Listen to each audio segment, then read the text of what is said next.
Кочанските планинари уште еднаш ја докажаа својата доследност кон почитувањето на македонската историја и македонските празници. По повод денот на македонската револуционерна борба 11 октомври, тие организираа марш на планината Јакупица. Во маршот учествуваа 14 членови на планинарско-спортското друштво Осогово од Кочани, иако заинтересираноста беше поголема, но поради специфичните услови за превоз бројот мораше да се ограничи. Главна цел на маршот и овој пат беше врвот Солунска глава, кој со своите 2540 метри спаѓа во групата на повисоките и поатрактивни планински врвови во нашата земја.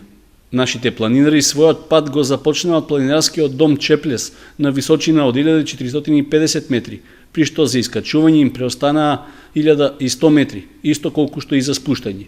Карпестиот терен и големите стрмнини не дозволуваа опуштање во убавите пейзажи што ги нуди оваа планина, па внимателно и професионално сите членови по околу 8 часа пешачење ја завршија мисијата без да има какви било проблеми. На овој начин планинарите од Кочани ја продолжија традицијата за празникот 11 октомври да се искачуваат на Солунска глава и да го промовираат планинарскиот спорт и својот град во Македонија, па и пошироко.